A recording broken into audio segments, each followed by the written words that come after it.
Okay. Radhe Radhe, good morning, good evening, everyone. So welcome to today's edition of Daily Wisdom from Bhagavad Gita. Let's get started by invoking the blessings of God and Guru like we always do. If you are new to the session, please do raise your hand in between or put in a comment in feedback tracker. That way we can reach out to you. We'd love to know more about you. So let me share my screen and we will get underway.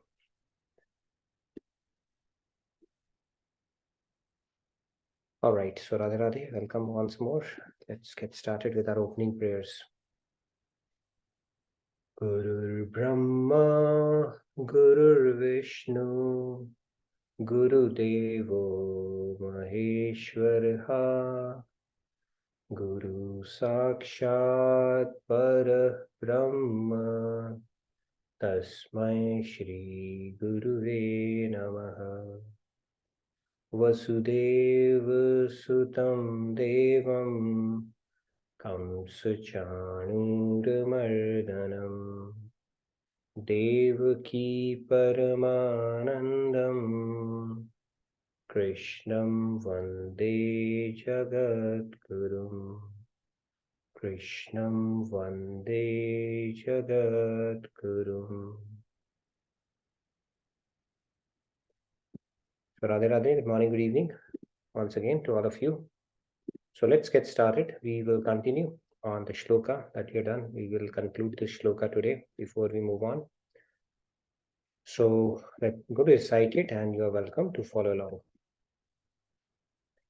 Karmanya karmaya pashyed akarmani cha karmayah sabuddhiman manushyeshu sayukta kritsna karma krit. Okay, sorry for that. Let's take a few hands. Radhe Radhe SSPG, please go ahead. Please go ahead. Radhe Radhe. Thank you, madam. Karmanya karmaya pashyet akarmani cha karmayah sabuddhiman manushyeshu sayukta krishna karma krit. Very nice. Thank you, SSPG. Radhe Radhe.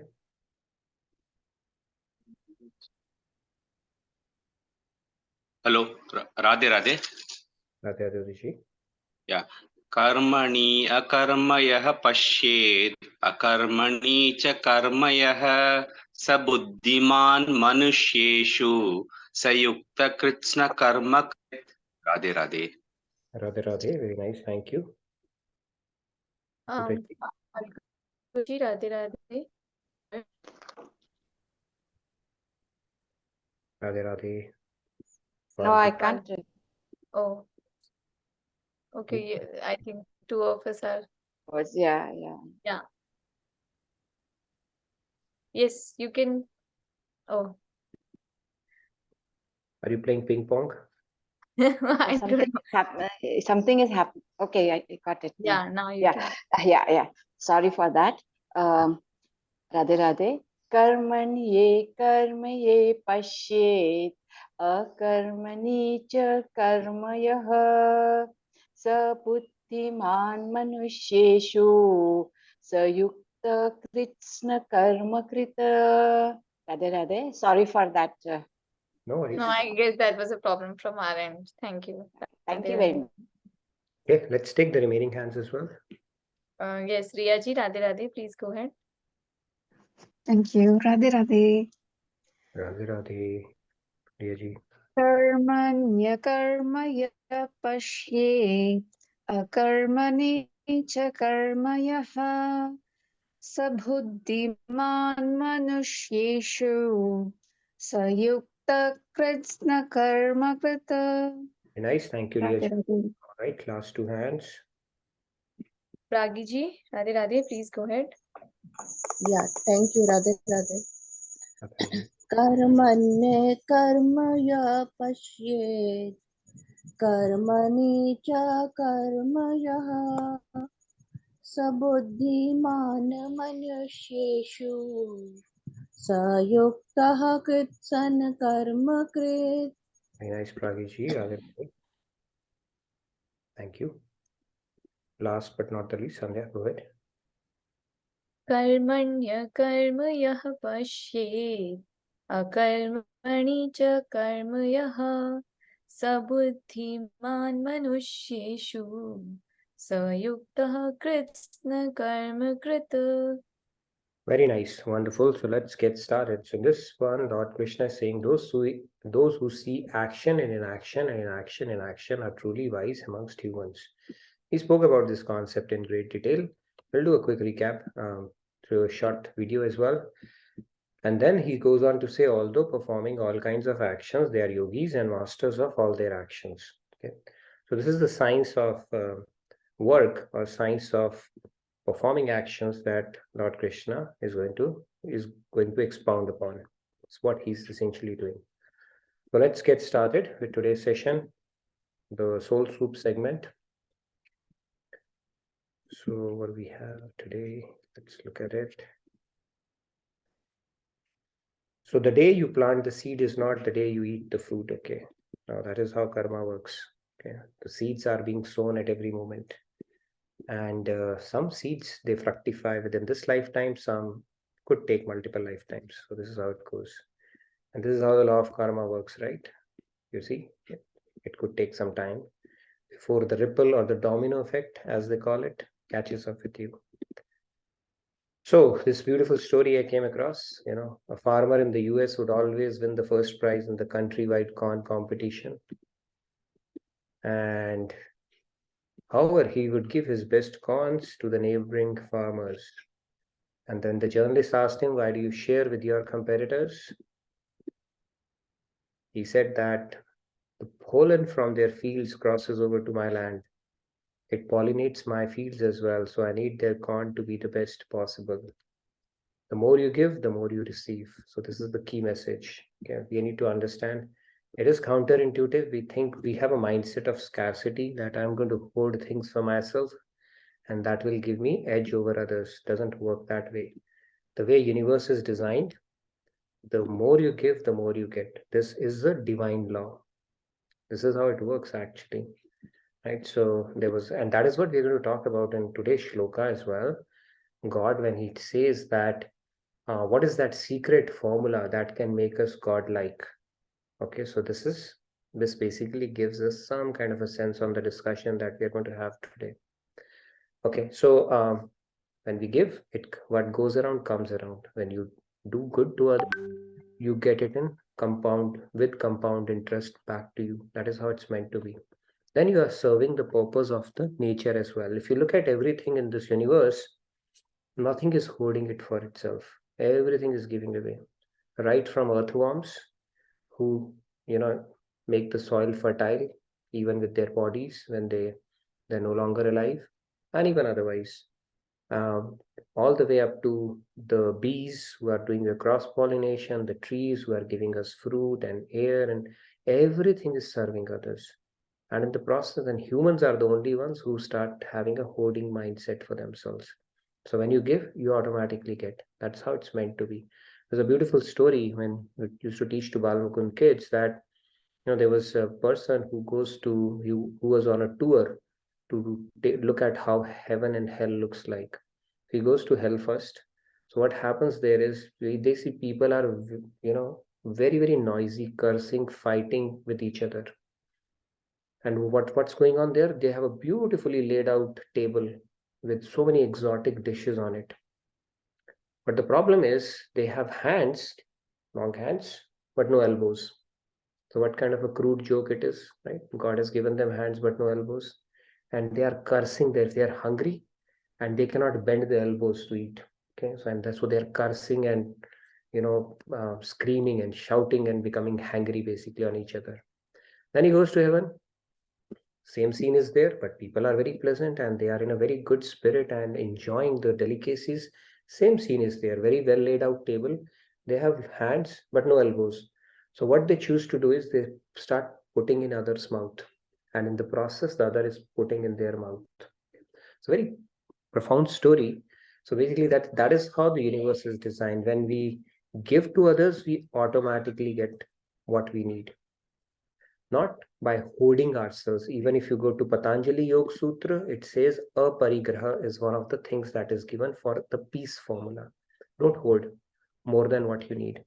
The other day, we went out for lunch. So that's when you park the car. Here the trend is somebody would just briefly cross over the white line. When you park the car, there's a line. They will put one of the wheels on top of it and just turn their steering so that the space on either side is clear for them. Okay, nobody else parks their car there. I mean, that is the mindset of scarcity, right? Where you want to hoard stuff for yourself. You have essentially taken 2 parking spots. God says, don't do that. Okay, that's not the way to operate in this world. When you give, you get. Like this beautiful story of the corn farmer talks about. So let's get started now. See, Bhagavad Gita, it's called Brahma Vidya as well as Yoga Shastra. Brahma Vidya means it gives us the knowledge about God, the manner of life, and at the same time it's very practical. It tells you how to not only the transcendental stuff, afterlife, but within this life also what you need to do. So it's not limited to stuff which is beyond life and esoteric principles alone. So yes, it does talk about stuff. What is the goal, purpose of life and afterlife possibilities, but it also talks about what you need to do on your day-to-day life. It talks about metaphysical concepts. At the same time, it talks about physical concepts. And it is something which is, like I say, religion, caste, creed, sect agnostic, because even before the organized religion came, it came much before that. All the Christianity and Hinduism, or for that matter, all the organized religion came much after that. So that is how special Bhagavad Gita is. We get this opportunity to read it every day, that we are one of the very fortunate ones. All right, so with that said, let's move on with the topic today, because we are talking about karma, and Bhagavad Gita tells us, it will keep on telling us about what is the right action, what is the right mindset or the consciousness you need to have to perform that action, and what is the right thinking. It touches upon all the aspects. And how do you purify your actions so that you're not incurring binding karma is what we are discussing right now. So we will delve into the building blocks of Karam Yoga starting tomorrow.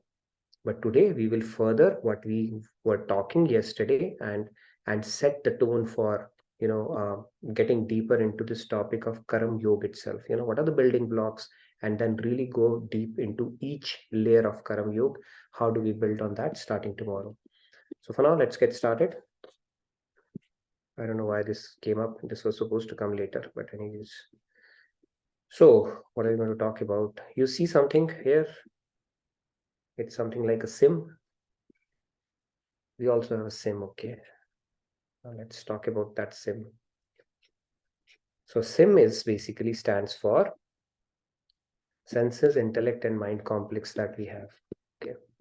So this is something that we all have, and it's a personalized thing. If you look at the world also, people who are in network and mobile technologies, they would understand that sim has things which uniquely identifies a customer, and we all carry our individual sim as well. Okay. Now what happens is with this sim, let's get into a bit of a flow chart here for the technical people. There's a decision point this sim has. Okay, what is that decision point? The senses, mind, and intellect complex that all of us have individualized from lifetimes, multiple lifetimes. Are you going to seek material happiness for self? Okay, now it's a decision point for you. And when the decision point comes, people who are in IT, they would know there are 2 outcomes, yes or no, right? And if you go with yes, then, or you have no, right? If you go with yes, then you remain world-like. Basically, you continue to come back in this world and incur binding karma. That is how it works. Okay, Bhagavad Gita is very clearly stating that. Why? Because now you are having a mindset of doing it for yourself. We started off with this principle: do it for others, you get in return. If you do it for others, you get in return. That serves the purpose of your creation. If you hold it for yourself with a scarcity mindset, that my pie will shrink if somebody else has it, having that envy or that hoarding mindset, you're anyway incurring binding karma around it. And when you give up the material desire for self-happiness, that's how God operates. That's when you become godlike. God is very clearly saying that. Okay. He's saying you give up the desire for material happiness for your own sake, and then you'll become godlike. You have no motive at that point, right? Easier said than done. But this is the formula which Lord Krishna is talking about. And the problem that we have is, we are repeating in this world because the situation is grim because our sim is dim. And making it bright is the whole game, right? We are trying to shed light so that we can, our sim can shine forth in or illumine with the right knowledge. It becomes bright and get rid of the dimness that it currently has because of ignorance. And then we start aligning to the higher spiritual principles and get closer to the goal of life. We all need peace, we all need bliss, we all need happiness, we all need joy, perpetual one. We all want to realize our potential. Nobody can say that, right? So if we agree with any or all of it, then of course we have to align to this principle. Now you would say how boring life would be if you give up desire for yourself and you're not even allowed to enjoy for yourself, right? We'll try to tackle this question a little deeply. So you'll have to get your philosophical thinking hats on today, what we're going to talk about this topic, because it seems like, it will become very boring and dull and uninteresting, right? If we don't strive for the little things and honey drops that we get in our life from time to time, that little pleasure also you're asking me to forfeit. So let's talk about that concept a little more. But before we get into that, let's hear a beautiful lecture. But I'm going to stop share for a bit. I think I didn't share the screen.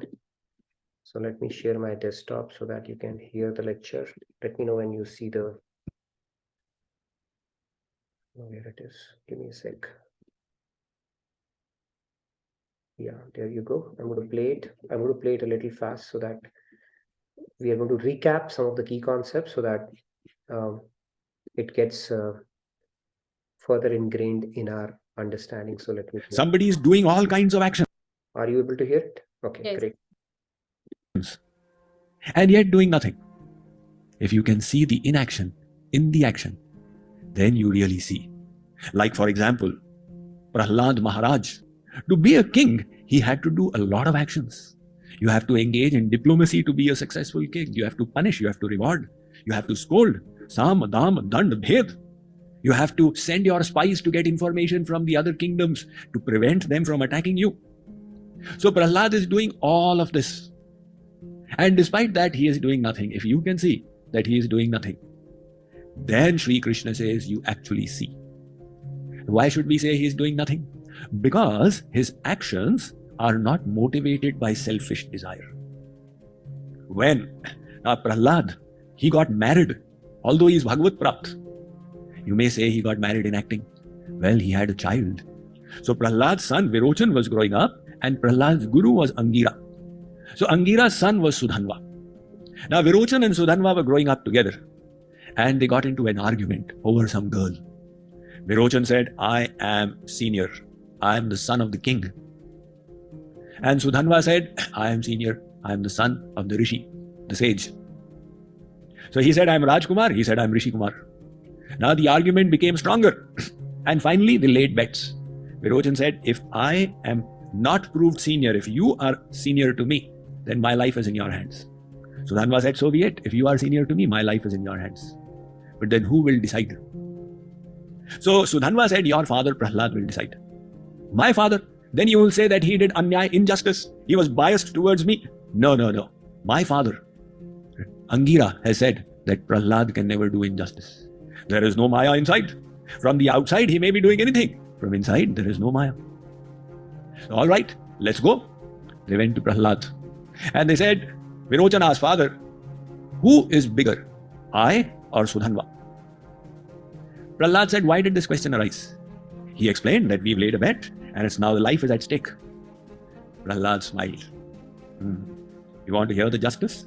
Look, you are the son of a king and he is the son of the Rishi. His position is senior to yours. Prahlad gave the verdict and he asked the guards, get hold of him and hang him as per instruction of Sudhanva. So he instructed his only child to get hanged. There was no attachment. This child, beta, beti, is all from the outside. Internally, there is no attachment at all. So there were big sages in Prahlad's assembly. They are all quiet because Prahlad will only do justice. He can never do injustice. Now Sudhanva spoke up. He said, second question. Are you senior or am I senior? He asked Prahlad. Prahlad said, you are senior by your knowledge, etc. You are the son of my guru. Sudhanva said, in that case, you leave Viroj. Prahlad said, leave him. No delight in sight. As he said, hang him. Likewise, he said, leave him. So the Devi Devtas, the celestial gods, they showered flowers from the sky. They said, the kind of nyaya that Prahlad did, justice, we could not have done. So Prahlad apparently is engaging in action. And yet in that, there is inaction. Because on the inside, there is nothing. That was the state of so many saints that you read of in Indian history. They were in household life. They were kings. And yet, from inside, they were constantly in divine consciousness. So he explained about the way the saints work. Now he's saying that is the nature of wisdom. Everything we do is motivated by the desire for happiness. And where are we finding happiness? In material things, in the senses, in the mind, in the intellect. So we are looking for material happiness, or let us say for self-happiness. And because we are looking for self-happiness, we get bound in the consequences of actions. Now Sri Krishna says, they will be called wise who have given up this desire for self-happiness. This desire, if you can give up.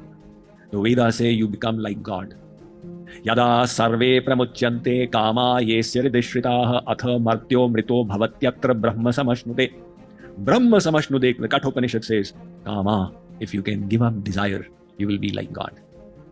And the Srimad Bhagavad Mahapuran says the same thing. Vimunchati yada kaman manavo manasisthitan taryeva pundarikaksha bhagavatvaya kalpate. Bhagavatvaya kalpate. Those who have eliminated material desires will be like God. Yona kamayate kinchit brahma bhuyaya kalpate. The Mahabharata is saying the same thing. So all these scriptures have pointed on desire. And why do we make desire? In the hope of getting happiness. And the saint is one who has understood that the worldly happiness will never satisfy the soul. Because the soul is divine and worldly happiness is material. Now supposing you take a fish out of the water and you say, I wish to give happiness to the fish. So you massage the fish in perfumed oil and you take some espresso hot coffee and open the fish's mouth and put the coffee. Or you assume that the fish has got a sweet tooth and feed it a pastry cake as well. And ask, Mr. Fish, are you happy? Now the fish cannot answer, but if it could, it would say, look, none of this is going to make me happy. If you wish to actually give me satisfaction, throw me back into the water. Likewise, through the material pleasures, we are trying to make the soul happy. And every time the soul says, this is not my happiness. My happiness is in my anshi. The body is material, the world is material. The worldly pleasures are material. We are the soul, we are divine. The pleasure that we seek is also divine. So, Sri Krishna says that those who have understood this and those who have given up the desire for self-gratification from material things, now these people are whom we will call truly wise. All right, so hope it reinforces some of the concepts that we have been talking about. Who is truly wise, right? Per Lord Krishna. So if you go to look at it again, we are seeking the material happiness, right? That is where the problem is. And why are we seeking material happiness? Because we think of ourselves as a body and the extension of the body as ours, and material things is what we think is going to give us happiness. And our scriptures further go on to say that you can extract oil out of sand. Okay, this is what Ramayana says. You can extract oil out of sand. It may be possible. You can pass a camel through an eye of a needle. You can grow grass on a tortoise shell. I don't know who would try to do that. He said, but it is possible. Okay. Or you can but you will never be able to extract happiness from this material world. That is how strongly our scriptures are clearly, unequivocally telling us. Okay, and they go on to say that trying to find happiness in this material world is like trying to churn butter out of water, or trying to extract ghee out of water. Lime water, it may seem white, but it doesn't have the properties of milk to actually give you butter or clarified butter. And that is how our scriptures have explained us as well. And that is a fundamental mistake that we have done, thinking ourselves as a body and then our bodily associates as our true self, sambandhis. And then we start going around in the same wild goose chase lifetime after lifetime. In fact, it is said that as per our scriptures, when the baby comes about, it says, as per our scriptures, it says the actual life comes in the 5th month. Okay, and in the 6th month, and at that time the baby is stuck in a very miserable state. It cannot move. Okay, it cannot move, and it is stung by all the insects inside, and it's in a very miserable existence. And that's when God starts showing them the true picture, of their life, past karmas and everything. So 6th or 7th month. In 7th month, they are situated in the knowledge what their current state is, and it pleads and prays to God that, God, if you are there, take me out of this misery, and this time I'm going to complete my journey. Only thing I'll do is bhajan.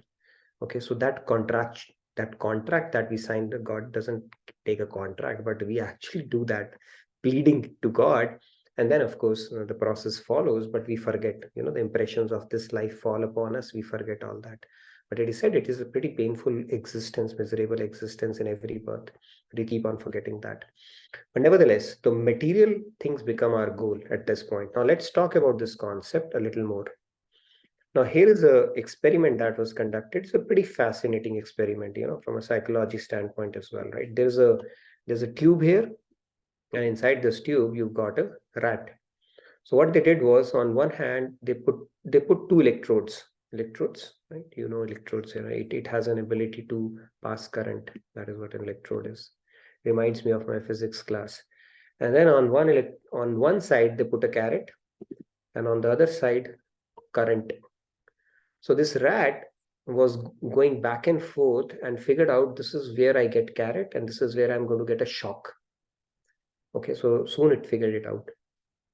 When it figured it out, they swapped it. That means where the carrot was there, that's where the shock came, and where the shock was there, that's where they put the carrot. And then after a few iterations, the rat again figured it out, where the carrot is, where the shock is. And when it figured it out, it changed it again. And then again it figured it out. And then when it figured it out, they changed it again. When it continued happening, finally what they did was, they took the lid, away completely, from the rat. But rat is still hung up in the same journey of carrot, shock, shock, carrot, carrot, shock, shock, carrot. That's essentially what is happening. So what's going on here basically? So this is what is going on here. What would be your advice to the rat? Let's talk a little bit about it, and then I'll continue this, because this rat is smart. Now he's finally come out of it, okay? But I'll carry on with this story. But for now, what do you think is happening here? Yes, Sandhya, go ahead.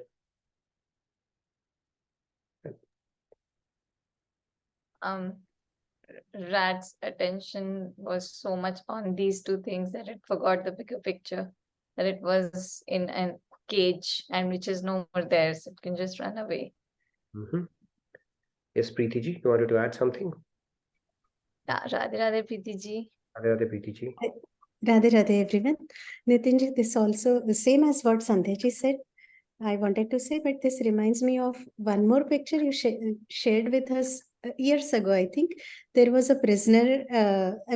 The person standing behind the bars, and on either side there is nothing. He could have easily walked out, but that doesn't occur to him. Radhe Radhe. Radhe Radhe. Very nice. Thank you.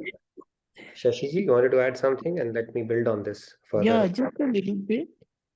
Just like the pleasure of life, we enjoy it, like eating rasgulla, we enjoy it. But then, if we eat too much, we get sick, right? So I think that kind of scenario can apply here. We get the miseries and the happiness in the world, and then we get stuck between those two. In fact, I think in Bhagavad Gita, yes, sorry, finish your thought, please. Okay. Is there anything else you wanted to add, Shashiji? Okay. Okay. Okay. Yeah, in fact, Bhagavad Gita, I think it says, Matra sparshastu kaunteya, shitoshna sukhadukkhado, agama payino, nitya tanstitikshasva bharata. Lord Krishna is saying that, when the sense objects come in contact, our senses come in contact with the sense objects, your hankering and aversion kind of a thing starts happening. I need this, I don't need this. Right? This is what the story of our life is. I like this, I don't like this. I need this, I don't need this. I hanker for something, I want to avoid something. So God says, Tansti tikshasva, just learn to tolerate it. Okay. So now our life story is like this only. There are possibilities which are beyond this carrot stick phenomena, which we are not able to explore. We keep falling for that only. Okay. And that is where Bhagavad Gita and all the instructions come in handy to understand that part. Now let's move on this story. I'll introduce another concept here. So this apparently rat was smart, I guess, and it figured out, okay, so now you look at it, the rat is out, looking around, right? Now this rat is out. However, what happens is, it falls for, you see some rice puff here, and it looks at the rice puff and goes inside the cage. You've seen this rat trap. Okay, and this rat trap was placed very strategically before something much more, right? If it only had let go of it, it would have gotten access to the entire godown. Okay, and this is also anything that any analogy that comes to your mind in this case. Basically, now rat is choosing this rice puffs over the access to the entire godown here. So anybody who wants to add any remark basically on this, what's happening? See, this rat came out of this first predicament but fell for the next one now. Manjuji wants to. Yes, Yeah, Manjuji, please go ahead. Radhe Radhe Nitinji, I think we human beings are swinging between material clinging and going towards divine. In between both of that, we are we will be stuck for many lifetimes. So when God says Tansti Tikshasva Bharata, basically he's saying just learn to tolerate. They are transient. Like the winter and summer season comes, day and night comes. This fleeting feelings of pleasure and pain will also pass. But when you start rising above these things, right? I need this, I don't need this, and I want to avoid this, all that kind of a stuff, then you get more close to equanimity, and then God is not kanjus makhi, he is not miserly. What he gives you is much more than what you are settling for. It's like the other rat. I hope you like this rat more than the previous one because it moves its head. When you settle for something lower, that is what we are settling for. It's a story of our life. We are settling for that and get trapped in the cycle of 8.4 million.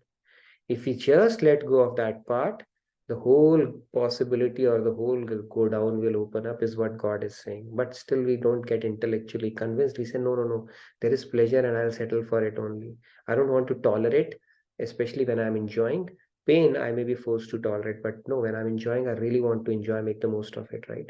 So we become karam bhogi instead of aligning to the principle of karam yogi. And that's what we will start talking in more detail from tomorrow. Why we continue to be karam bhogi and how do we transition from being a karam bhogi to a karam yogi. Okay, karam yogi is a deep concept. If you ask people in India, every person is a karam yogi.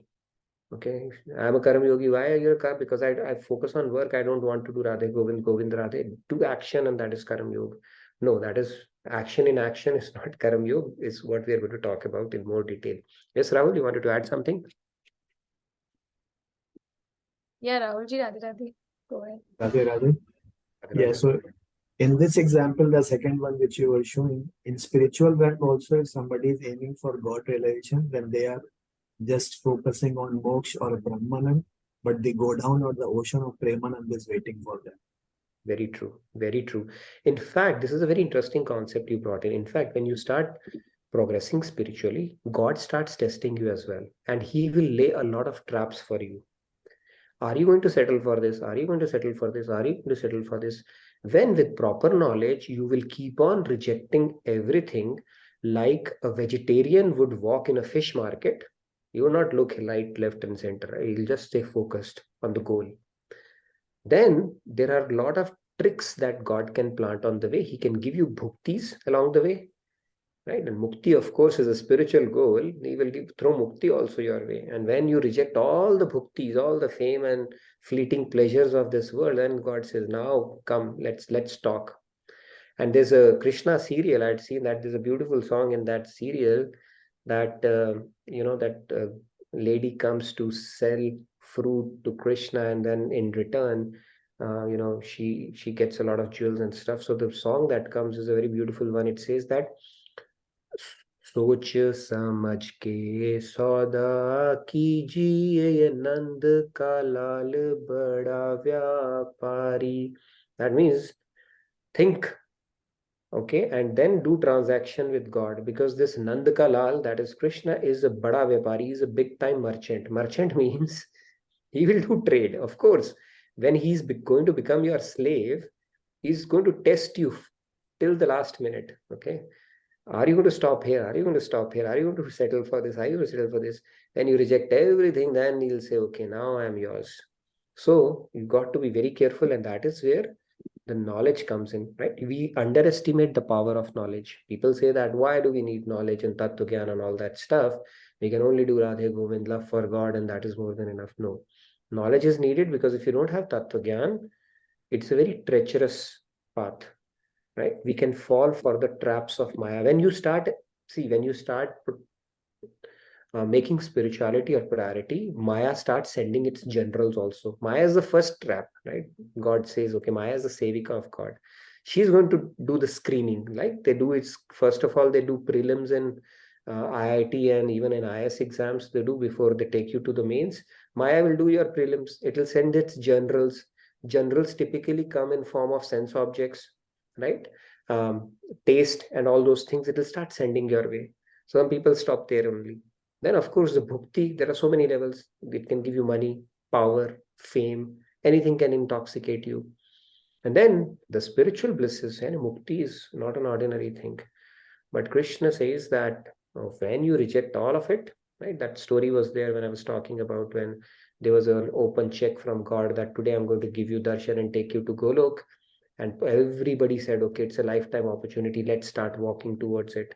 And then people start diminishing on the way, because somebody found an IPL match going on. Somebody said there is a kids carnival going on. Somebody said, okay, there is a Black Friday sale. Louis Vuitton is on sale. Somebody said, okay, my ex has liked my status again. Let me get back to that. So people finally, nobody reached Krishna. Nobody's truly interested, right? And then finally a pig reached there, and then pig start walking with Krishna on the way to Golok. He said, by the way, am I going to get mud there? He said, no, you won't get mud there. He said, then what am I going to do there? Let me go back as well. So he had to go empty-handed. So if we have to clear the entrance of God, we have to reject all the bhuktis. And like this rat is falling for that rice puff, we keep falling for our rice puff as well along the way. And that rice puff comes in different ways. Relatives, relations, ambitions, agendas, could be anything. What is a rice puff? We only can figure out, but that's the key thing. All right. You wanted to add something, Sandhya? Actually, there was comment in the chat from Vandana ji. So she had mentioned sukh, dukh in our life. And though we have spiritual practice to uplift ourselves, but we end up being ignorant of that, and we end up going for short-term pleasures instead of. True. We end up going for short-term pleasures. So we said we choose pleasure over happiness. Poha, right? I mean, no offense to poha at all. Don't choose pleasure over happiness. That's very transient. It's called fleeting, right? Lord Krishna is saying it's fleeting. Sensory perception, right? That you're getting matra sparshastu just because you're coming in contact with that. And then I think in 2.62, he also goes on to say that dhyato vishyan punsa sangaste shupajayate sangat sanjayate kama kamat krodho vijayate. So when you keep on contemplating upon those sense objects, then you develop a desire. That is how you develop a desire. How do you develop a desire? I mean, is somebody born an alcoholic? No. Or a chain smoker? No. Right? Have you seen a kid saying that, hey mom, I need vodka right now, instead of milk? No. But over a period of time, because of the bad influence, or people will say go for it, and they try, and then they vomit, but they're persistent, okay, because they're intellectually convinced there is something cool in it. They continue, and that's how they become habitual to that. So it's an acquired thing. The good thing is the good habits can be acquired as well. So Karam Yoga that we are going to start talking about tomorrow, the building blocks of it, is basically the science of work, because Bhagavad Gita is going to tell us, Lord Krishna is going to tell us what is the right action, what is the right consciousness, and what is the right thinking and the mindset you need to have. And then when we repeat it enough, it becomes a habit. But at least the seed has to be sown on how we should be approaching things. And then over a period of time, before we realize, our day-to-day life becomes a yoga, Karam Yoga. But then the initial steps have to be, the theory has to be really sorted out in our head, that we are going to talk about very, one by one, each step at a time, and also take some practical questions in our day-to-day lives to build on this concept. So it says when you, what is that thing? So anything, basically, our mind is so malleable that it can pick up any habit. And when you repeatedly think about something, it becomes a habit. And that's the whole idea. If we start repeatedly thinking about these science of work concept, why we should do it this way, so that I'm not incurring any binding karma, I'm not falling for the temporary traps, like this rat is falling for that rice puff, or my possibilities are limitless, not rotate like, or go like this rat back and forth between the carrot and the current. The possibilities are much more than that, and why there is a need for us to let go or simply tolerate the temporary pain and pleasures. So when our mind, we are intellectually convinced about these concepts, then that element of yoga will start creeping in our day-to-day life, and everything and anything that we do will start becoming devotional, not secular at that point. All right, now let me do a quick summary of this Karam Vikaram, and then we will open it up for discussion too. So action in action, it's the motivation is personal enjoyment. In action, which is a Karam, is no motive for personal enjoyment. Second one is, it is artificial renouncement you could be doing, where you external change, no internal change. Here, the performance of social duties without attachment to result, like the case of Prahlad and so many kings, you will still perform your social duties, but with no attachment to the results. Then mind contemplates sense objects. In this, dedicate the fruits of their actions to God. Entangled in karmic reactions, that is essentially what's happening, not entangled in karmic reactions. Lethargic idleness is sinful, that could be action in inaction. This is also termed as a karam or inaction. Pathway to hell, pathway to liberation, okay, and much beyond. I will not limit to liberation alone. Okay, so that's a quick synopsis of what we have been talking about. And then we move on to 2.19, and in fact, we'll take a detour to 2.47 as well. 2.47, which is 24/7. Okay, that is what the significance of that shloka is. 24/7 by 365, like 366 actually during leap years. Okay, so we will keep talking about that.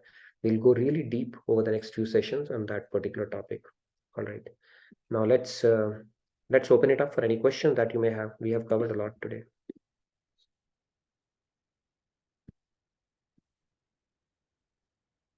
By the way, last one was addition in karma. This is multiplication by 0 when you do that. So you're not adding any more karma when you do this.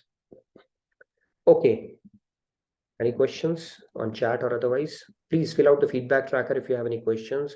Practical situations you talk about. Shilpa ji, you put in some question. I'll take it up during Karam Yoga discussion.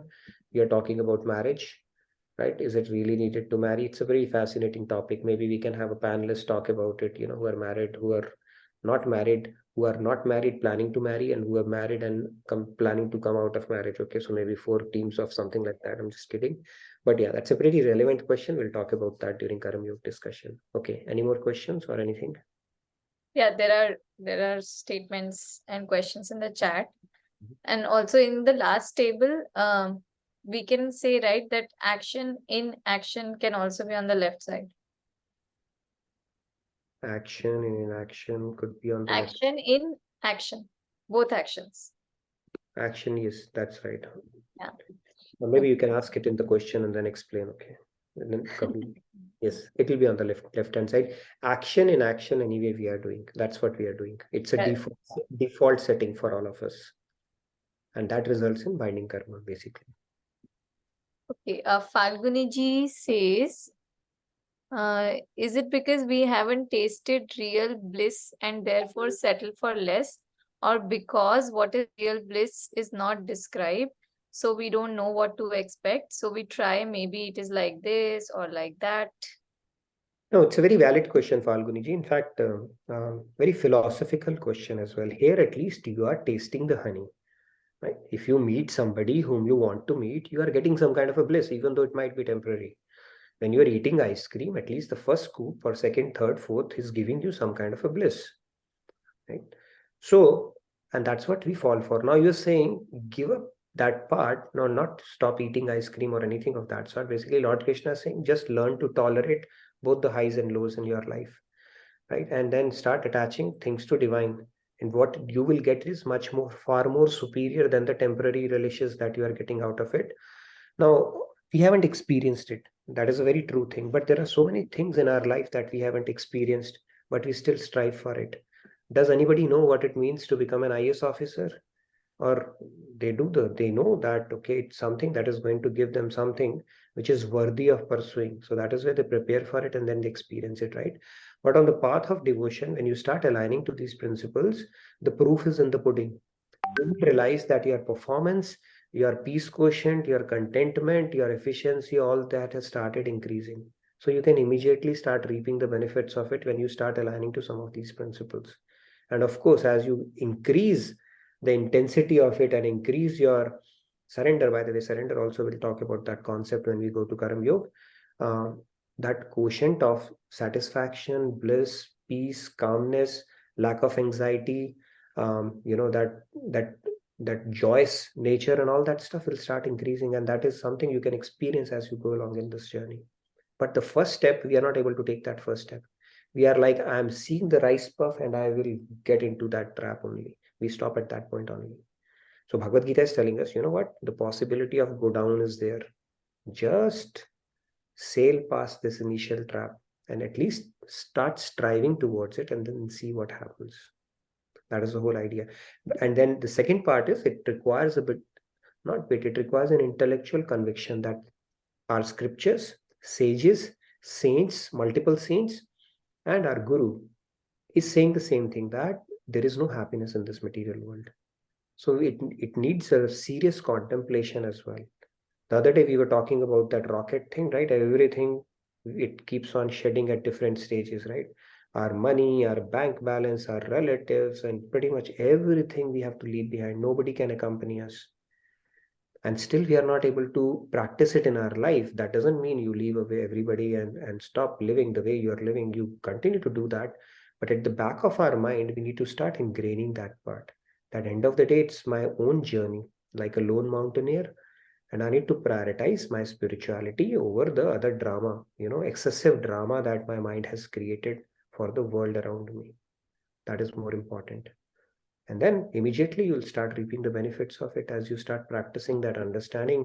You start attaching your mind more to divinity and tapping into divinity. It will give you its effect.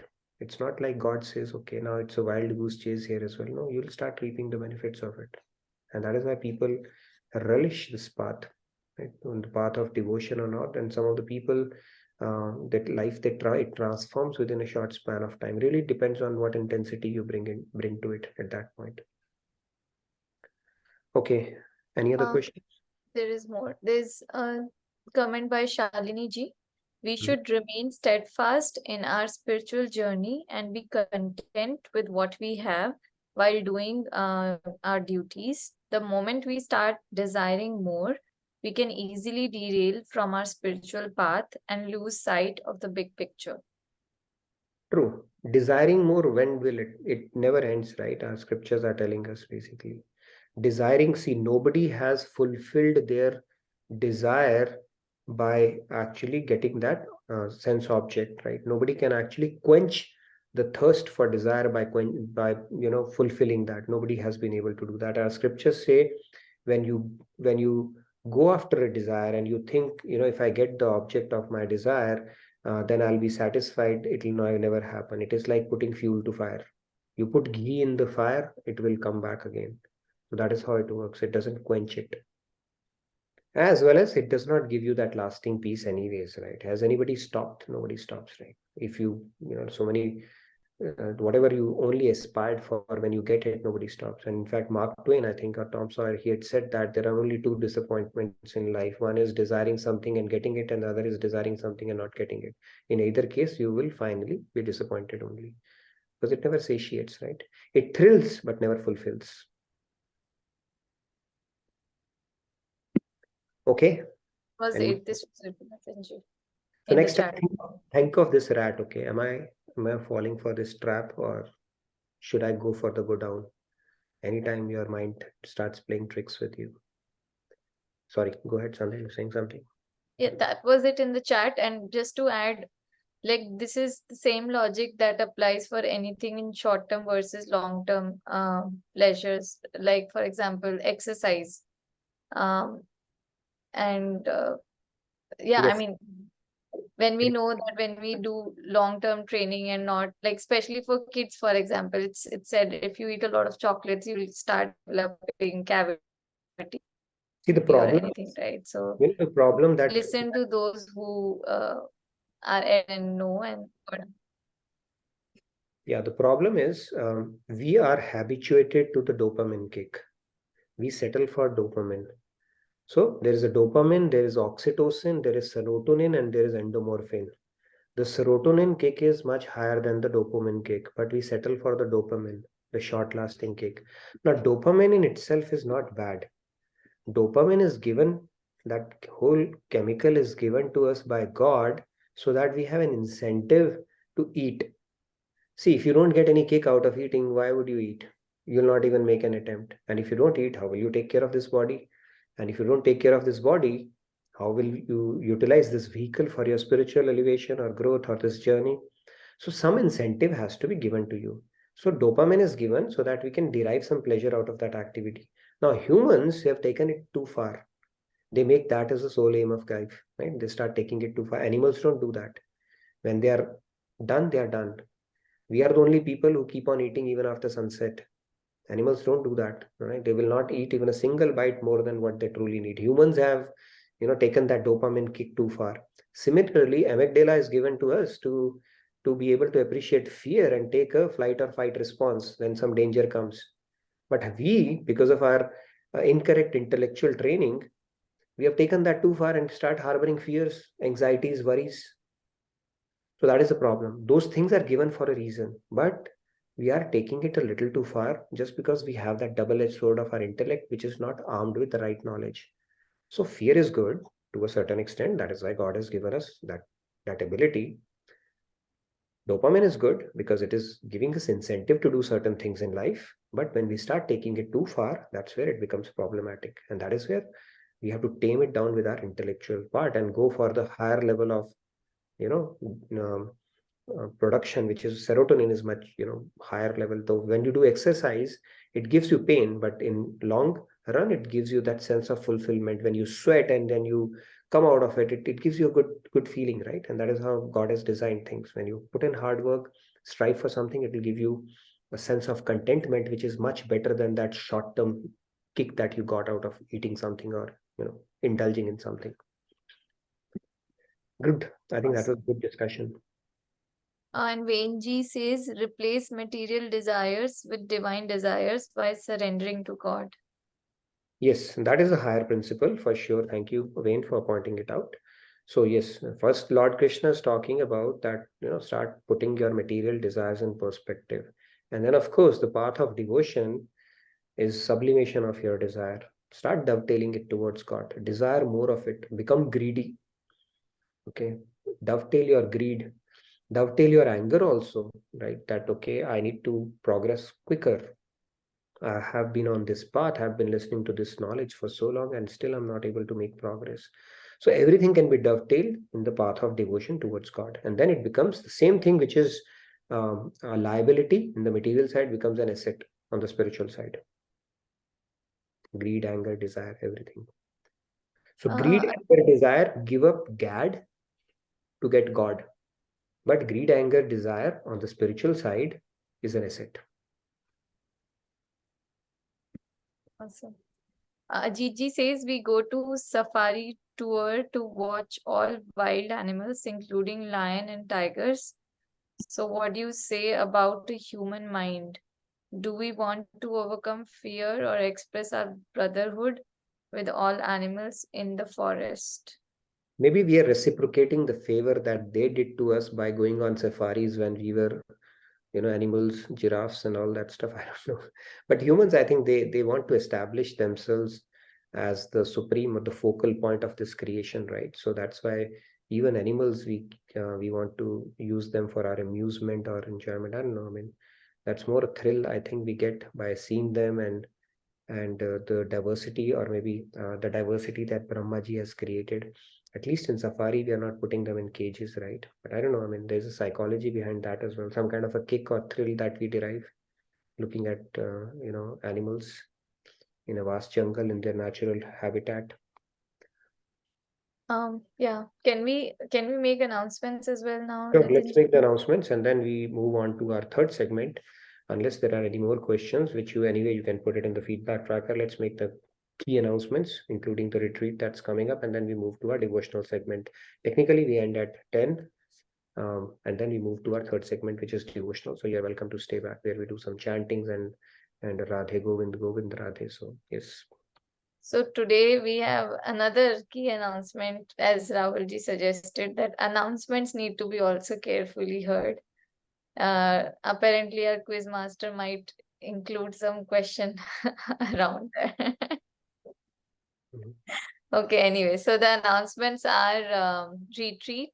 We have the spiritual retreat coming up from September 2nd to 4th, the Labor Day weekend. And I have shared the link already. I will reshare it. So please consider registering yourself. It will be both offline as well as online. If online registration hasn't started yet, it will start soon. So please stay tuned. And second thing is Janmashtami, the birthday of our favorite Krishna. So that will be celebrated with all with grand celebrations. We'll have beautiful Krishna Leela and many, many more events with Swamiji here at Radha Krishna Temple. So people in and around Dallas should definitely not miss out on this. I'll share the link for that as well once again. And feedback tracker, please fill out the feedback tracker. You can put in your questions, comments, feedback over there. If you want to join any of the Seva teams, that is also something you can mention over there. And Nitinji will look at it and take the appropriate action. That's it, Nitinji. Appropriate action. I like that. Okay. All right. So a quick reminder that we have Janmashtami presentations coming up. Our Seva teams are working very enthusiastically and not just the enthusiastic team, but everybody. And it's going to be Lord Krishna's birthday. So he's the very reason why we are here, and he's the very reason why we are getting this knowledge, amazing knowledge that we get to discuss every day. So his birthday is coming. So we are going to celebrate it with a lot of pomp and show and fervor. So I'm looking forward to the presentations. No pressure whatsoever. Starting 27th. So let's look forward to it. Each one of our Seva teams is going to do some presentation. I'm personally looking forward to it as well. So there are two questions in the chat, Nitinji. Should I take them up right now? Sure, let's take that. And then we move to our devotional segment. So Manisha ji is asking about indecisiveness. It's something that she's not being able to overcome. Indecisiveness. Indecisiveness. Yeah, indecisiveness comes basically when you are not sure about a particular thing, right? So, yeah, I mean, that's what results in indecisiveness. But making a decision, an informed decision, is very important. And that is also an art. In fact, I see some people remain indecisive in everything that they do.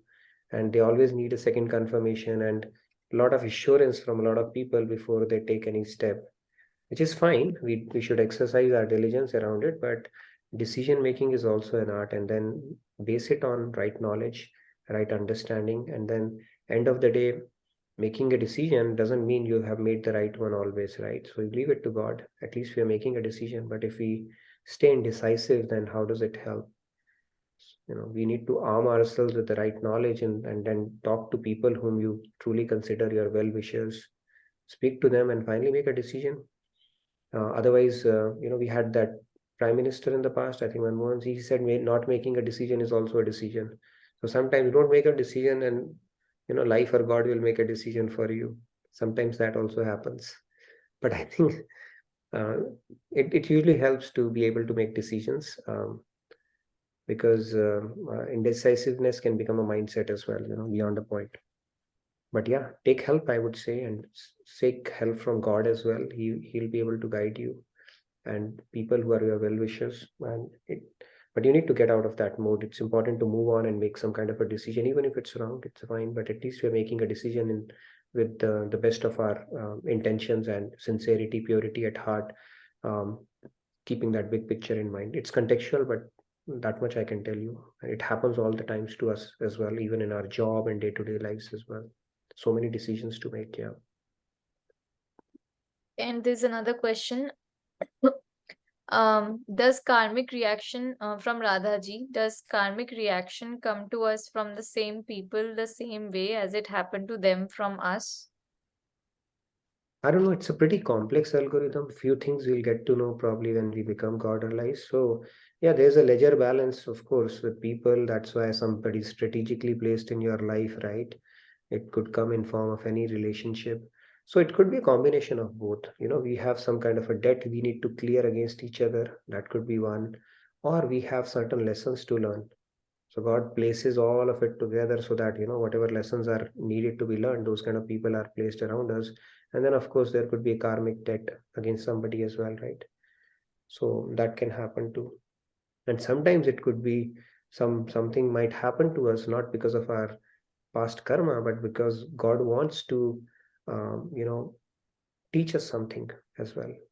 That could be the reason as well. So we never know. Is it because of our karma? Is it because of the debt we had against this person? Or is it because it was strategically placed for us to have learn a particular lesson in our life? Right? It's like a mother can sometimes snatch a doll when the kid is too hung up in play only and not focusing on studies and food. Right? There may not be karmic debt to clear there, but she may do that. So those kind of things can happen. It's very difficult to know that and have a right answer around it, because I don't think it's explained in any of the scriptures that if this happens, then happen, and if you have done this, then this person will come like this in your life. Certain things only God knows, and we'll get those answers only when we become God realized. So the point here is, what do we do? Should we analyze it? No. We should just have a mindset of, how do I make the most out of my current situation? What is the learning I can have? And take a step closer to God. That's all we need to focus on. We should not analyze anything more than that.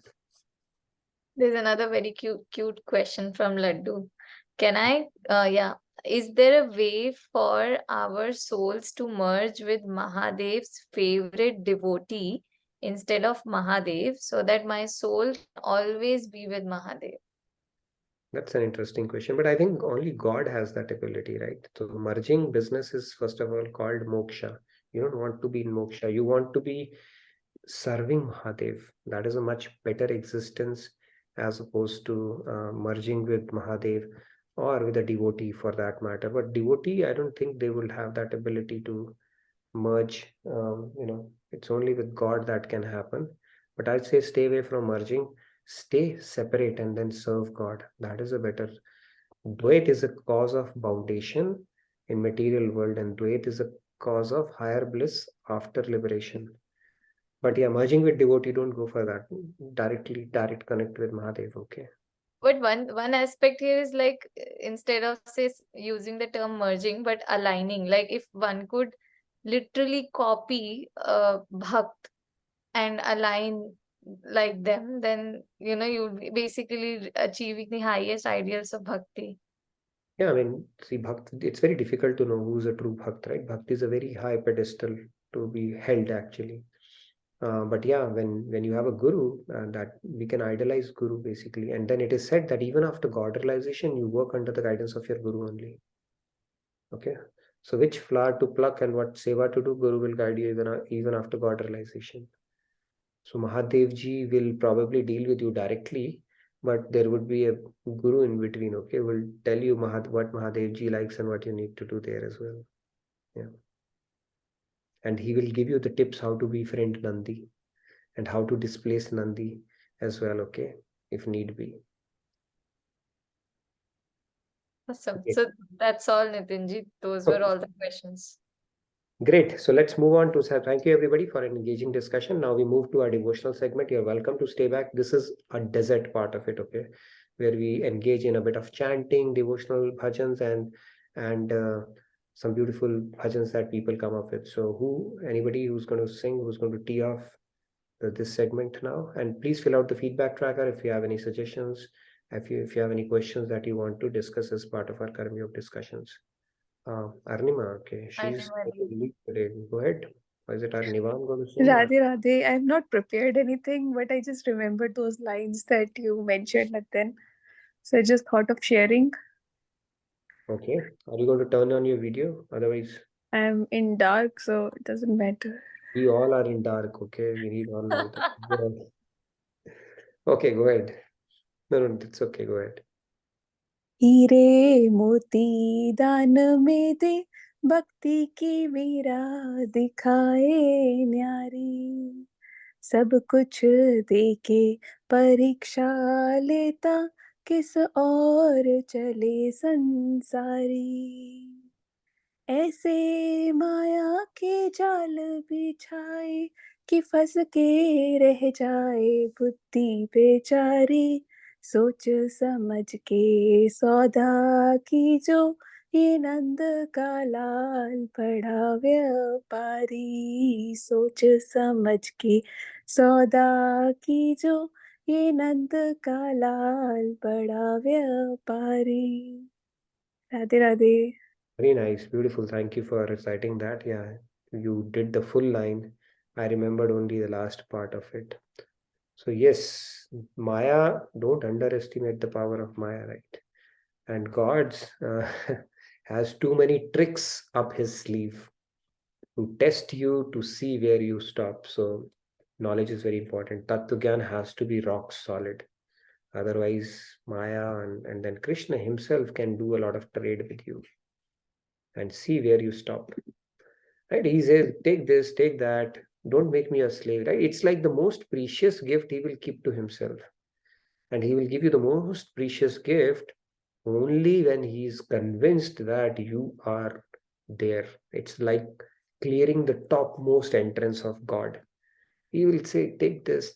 And the Bhakt says, I mean, not the true devotee. I mean, if he settles for something, he said, okay, saste mein chutti ho gayi types, Moksh pe ruk gaya, is pe ruk gaya, chao. But the real one will say, Krishna, I just need you. And that is where Tattva Gyan comes in handy, right? If you work under the expert guidance of Guru, your Tattva Gyan is solid, your Seva Sanskars are solid, then you will keep progressing, marching forward without any distractions whatsoever. Thank you. Beautiful bhajan. Thank you, Arnima. Okay, who is next then?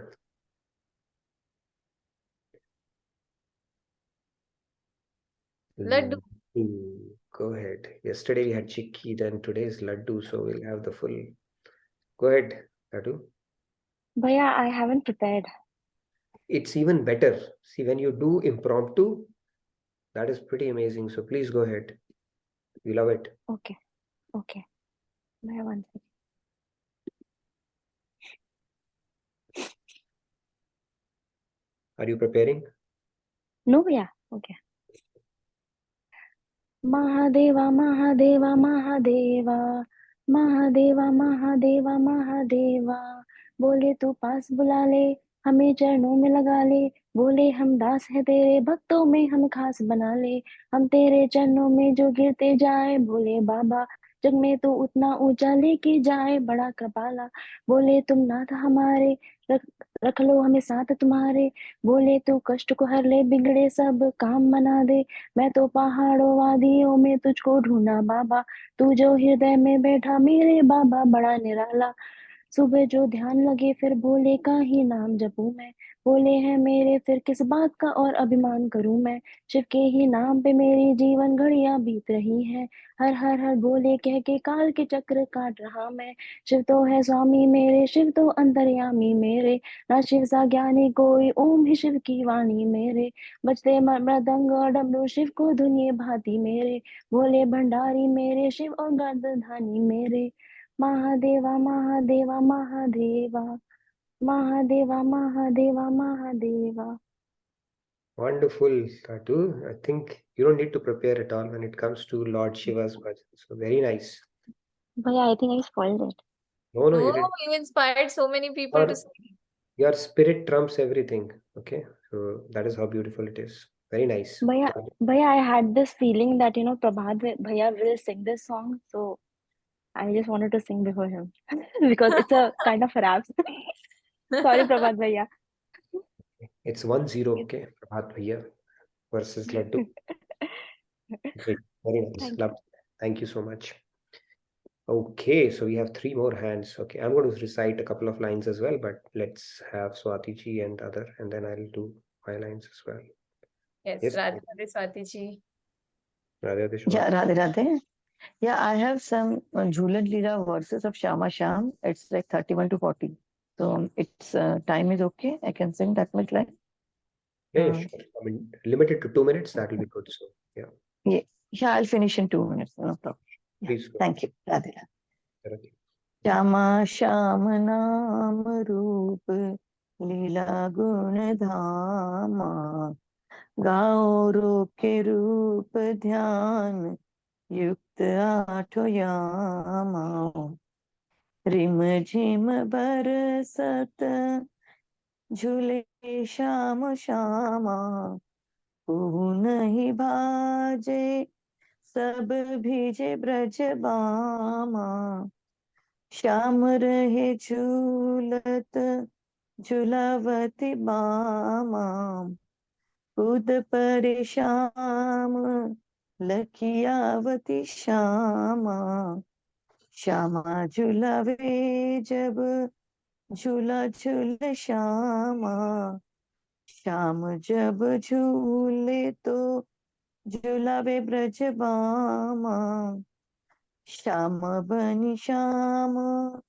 अरु श्याम बन श्यामा, श्यामा झूलावे झूले श्याम हंसे बामा, सावन में चहुती से हरियाली श्यामा, चलो चले झूला झूले संग लिए बामा, तुम ही झुलाओ कह दो श्याम श्यामा, श्याम कहे नहीं करो कह ब्रज बामा, श्याम झूलावे झूला झूला झूल श्यामा, ललिता मलहार गावे वाद्य वृंद बामा, तुम ना झुलाओ श्याम झूला कह श्यामा, गाय चराओ जाए कहो को ग्रामा, तुमसे न झूलू अब भर पाई श्यामा, जाओ गुल्ली डंडा खेलो ग्वाल संग बालमा, सेवा न छीनो मेरी क्षमा करो श्यामा, अब छोटा दे हो वैसे जैसे देवे बामा, श्यामा श्याम रूप नाम रूप लीला गुण धामा, गाओ रूप के रूप ध्यान Yutyatayama. Thank you. It's Thank related you. to Savan only. All that were Shama and Sham, they wanted to swing, but Sham did some mistakes, and then Shama said, "No, I don't want you because you're not giving that swing properly. So you go and play your gulli danda or do the Gai Charan Leela." And then he was saying, "No, don't take my seva. I will do the same way as the Sakya is making you swing." So that is all she was teasing me. Thank you, Radhe. Nice. Thank you for bringing that Leela, Swati ji. Very nice. And it's a beautiful bhajan, Shama Sham Geet, right? It's like Shama Sham Naam Roop. That's the one, right? This is Yes, yes. okay, great. Thank you so much. Loved it. Maybe we can bring that Leela in one of our sessions as well. So thank you so much, Swati ji, for that.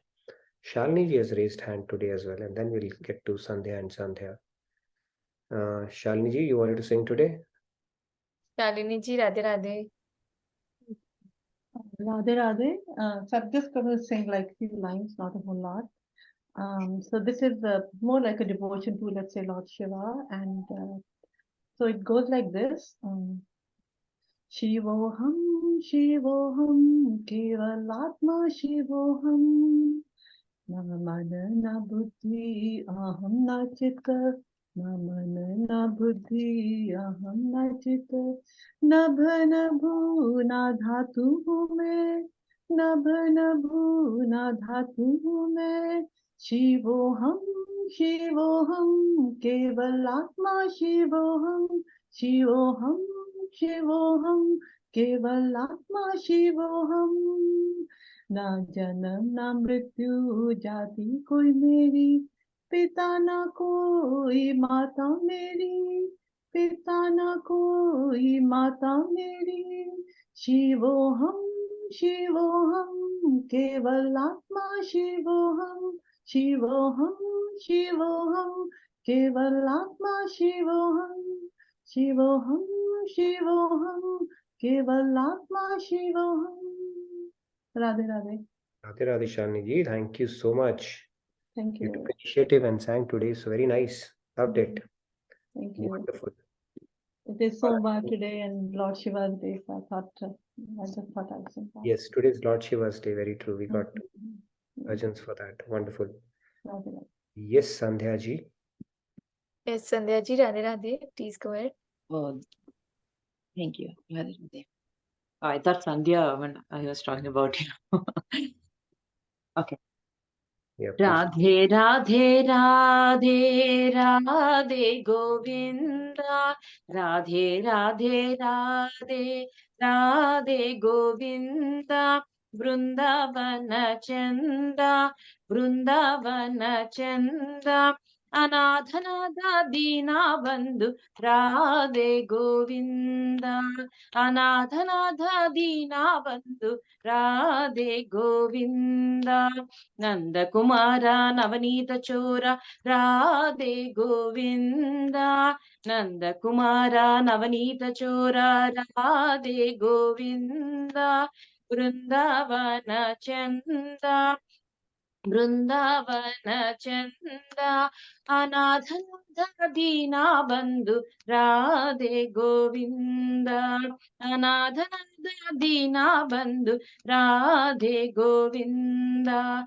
Purana Purusha Punya Shloka Radhe Govinda. Purana Purusha Punya Shloka Radhe Govinda. Vrindavana Chanda, Vrindavana Chanda.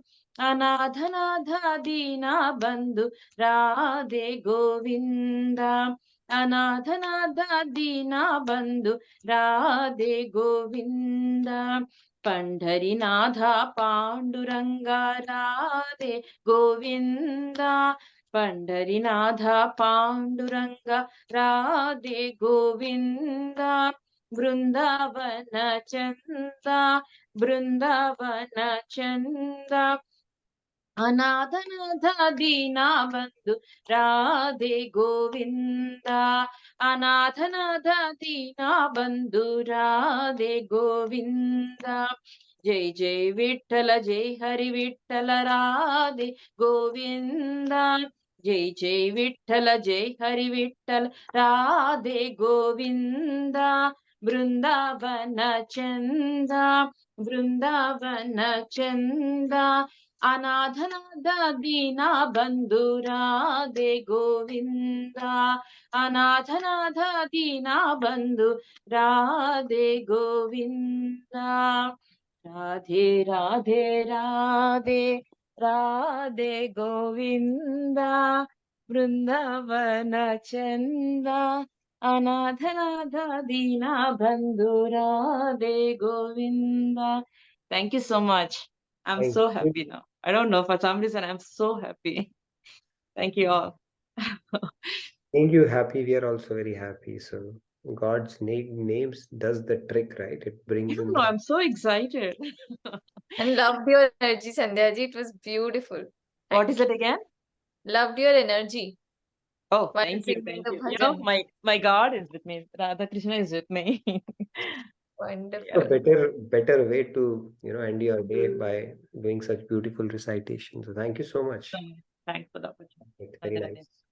Radhe Radhe. All right, who's next? Quite a few Rahul hands. ji? Go ahead, Rahul. Yes, Radhe, Rahul. Radhe. Few lines from Radha Govind Gita. Radhe Radhe Govind. You're audible. Your voice is breaking. It's cutting off in between. Is it now better? Yes. Radhe Radhe Govind Radhe Radhe Radhe Govind Govind Radhe Mahatma Govind Radhe आत्मा को परमात्मा से मिला दे Radhe Radhe Govind Radhe Radhe Radhe Govind Radhe Radhe Radhe Radhe. I think your voice was trailing off when you were going in a higher pitch, so your voice was getting cut off. You may want to check that. The headphone might be required. Yes, Radhe Govind Geet, beautiful lines. Thank you, Rahul, for that. All right, Sandhya, go ahead. Just 2-3 lines, I'll sing. तुम मेरे थे मेरे हो मेरे रहोगे बहको न अब बहकाने से जब समझ प्रेम में डूब गई तब क्या होगा समझाने से तुम मेरे थे मेरे हो मेरे रहोगे बहको न अब बहकाने से दे दो ऐसी विरह वेदना मिट जाए मम अहम चेतना दे दो ऐसी विरह वेदना मिट जाए मम अहम चेतना और अधिक चमकेगा सोना पुनि पुनि अग्नि तपाने से तुम मेरे थे मेरे हो मेरे रहोगे बहको न अब बहकाने से जब समझ प्रेम में डूब गई तब क्या होगा समझाने से तुम मेरे थे मेरे हो मेरे रहोगे. Done. Thank you, Sandhya. Beautiful version. Loved it. It's a very, very nice bhajan composed by Maharaj Ji. So it's a beautiful bhajan even for Roop Dhyan if you want to do that. So thank you so much for that. Okay, so we have a little bit of time. I'll sing a couple of lines and then we can wrap it up. So, right, let me take a Radha bhajan quickly. कृपा करु बरसाने वारी, तेरी कृपा का भरोसा भारी। कृपा करु बरसाने वारी, तेरी कृपा का भरोसा भारी। तेरी कृपा तो कृपा है प्यारी, तेरा कोप भी कृपा है प्यारी। तेरा कोप भी कृपा है प्यारी। कृपा करु बरसाने वारी, तेरी कृपा का भरोसा भारी। हरि बोल हरि बोल हरि बोल, हरि बोल हरि बोल, राधे बोल राधे बोल, राधे बोल, राधे बोल राधे बोल. All right. Thank you everyone for another wonderful session, engaging session, for bringing in so much of verve, energy and enthusiasm to all the sessions. Karam Yog, how do we transition from being a Karam Bhogi to Karam Yogi? What are the foundational building blocks of Karam Yoga? We will get into the depths of this topic starting tomorrow. So gear up for that and bring in your friends and family. Everybody needs to know about Karam Yoga, I'm telling you. That is the only way, okay, to God. So let's gear up for that. And thank you again to each one of you. And I look forward to seeing you tomorrow. Good night, good day from my side. Thank you everybody for a wonderful, beautiful devotional segment. And Nitinji, thank you for always this Nam Sankirtan that you conclude the session with. I just love it. Thank you. And thank you for thanking. So, Okay, Radhe Radhe everybody. See you all tomorrow. See you tomorrow.